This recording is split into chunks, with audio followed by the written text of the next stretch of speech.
Entire cabinet మినిస్టర్లు అందరు కూడా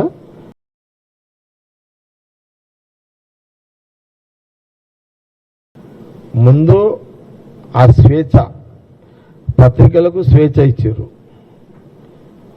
ఇందిరా పార్క్ పూర్తిగా స్వేచ్ఛ ఇచ్చేసారు. ఎవరంటే వాళ్ళు పోయి వాళ్ళ డిమాండ్స్ మీద అక్కడ ధర్నాలు చేసుకునే స్వేచ్ఛ ఇచ్చారు. జిల్లాలో కలెక్టర్ ఆఫీసుల దగ్గర పూర్తిగా స్వేచ్ఛ ఇచ్చారు. ఎవరైనా వాళ్ళకైనా సమస్య వస్తే ప్రభుత్వం దృష్టికి తీసుకెళ్లడానికి జిల్లా కలెక్టర్లను కలుసుకునే స్వేచ్ఛ ఇచ్చారు. సెక్రటేరియట్లో మీడియా అందరూ పోయి ఏం జరుగుతుంది ఏంది అని తెలుసుకునే స్వేచ్ఛ ఇచ్చారు.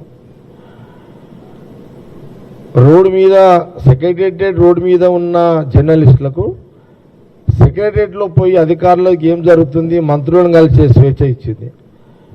ఇది చాలా ముఖ్యమైన అంశం. తెలంగాణ కాంగ్రెస్ గవర్నమెంట్ వచ్చిన తర్వాత రాహుల్ గాంధీ గారి యొక్క నాయకత్వంలో కాంగ్రెస్ పార్టీ, ముఖ్యమంత్రి రేవంత్ రెడ్డి గారు, ఇది మొదటి successful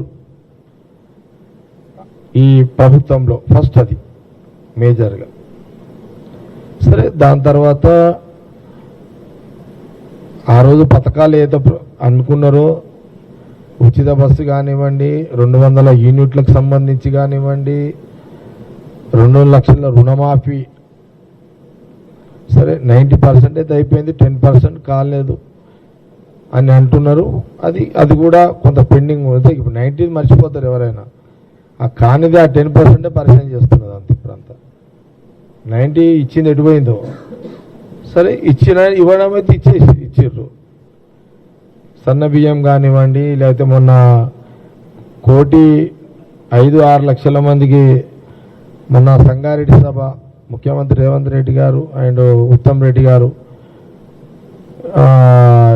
smart card, ration card సంబంధించి కానివ్వండి, మొత్తం మీద 2.5 ఏళ్ల కాలంలో ఒకటి ఇట్లా 1, 2, 3, 4, 5, 6 ఒకటి చేసుకుంటూ కాంగ్రెస్ పరిపాలన కొనసాగుతుంది.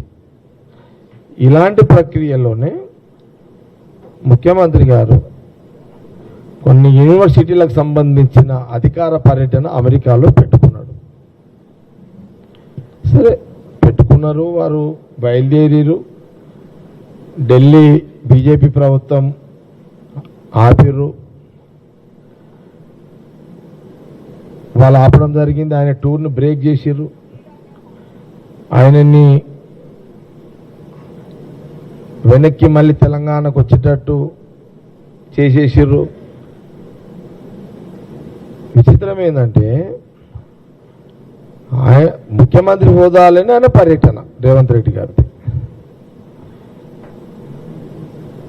ముఖ్యమంత్రి హోదాలో రేవంత్ రెడ్డి గారి పర్యటనను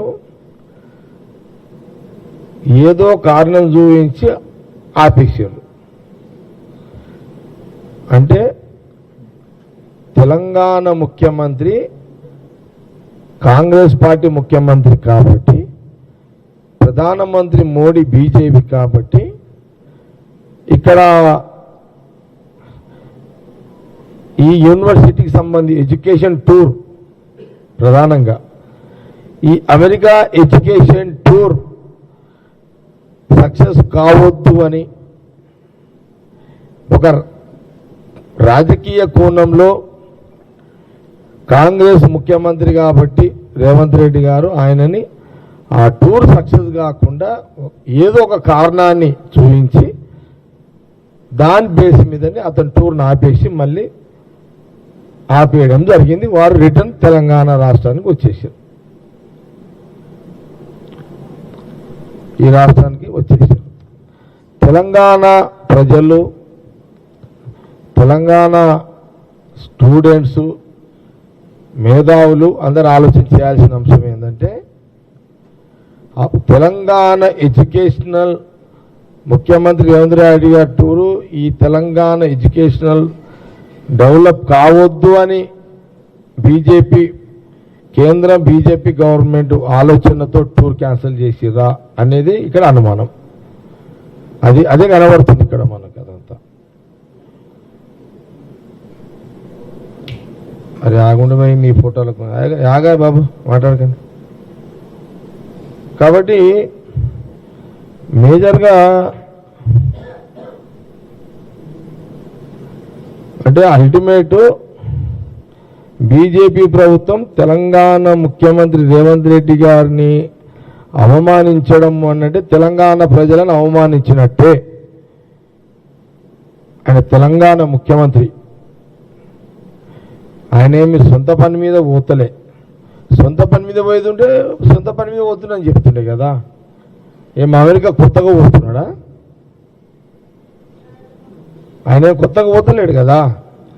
పీసీసీ కాక ముందు పోయాడు, పీసీసీ అయినాక జనరల్గా అమెరికా అంటే మామూలే కదా, అందరూ పోతూనే ఉన్నారు, వస్తున్నారు.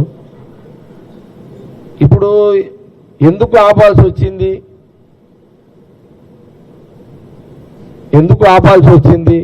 అంతా ఆపాల్సిన అవసరం బీజేపీ పార్టీకి ఎందుకు వచ్చింది? ముఖ్యమంత్రి రేవంత్ రెడ్డి గారి అమెరికా టూర్ను ఆపాల్సిన అవసరము బీజేపీ కేంద్ర ప్రభుత్వానికి ఎందుకు వచ్చింది? అంత ఎమర్జెన్సీ ఏంటిది ఆపడానికి? దీని మీద విశ్లేషించాలి, దీని మీద ఆలోచన చేయాలి, విశ్లేషించాలి, చర్చ జరగాలి దీని మీద. సరే, వాళ్ళు ఈటెల రాజేందర్ ఏదో మాట్లాడిండు, ఏది అక్కడ ఎవరో ఈ దేశానికి వ్యతిరేకంగా మాట్లాడిన ఒక వ్యక్తి కలవడానికి పోతున్నాడు అని, అందుకోసమే ఆపాల్సి వచ్చిందని ఈటెల రాజేందర్ ఎంపీ, ఈయన ఎంపీ ఈటెల రాజేందర్ గారు, ఇంకా ఇంకొక ఎంపీ అరవింద్ గారు, ఇద్దరు ఎంపీలు కూడా బీజేపీ ఎంపీలు ఇద్దరు మీడియాలో మాట్లాడారు. ఈయన ముఖ్యమంత్రి. ఇప్పుడు అట్లా అనుకుంటే ప్రధానమంత్రి మోడీ గారు కొన్ని సంవత్సరాల క్రితం అనుకుంటా ప్రధానమంత్రి హోదాలో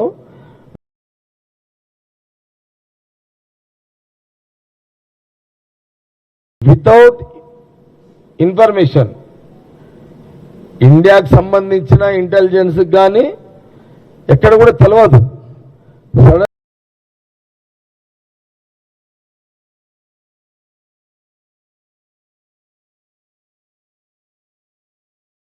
అమెరికా టూర్ నుంచి ప్రధానమంత్రి మోడీ గారు భారతదేశానికి వస్తున్న క్రమంలో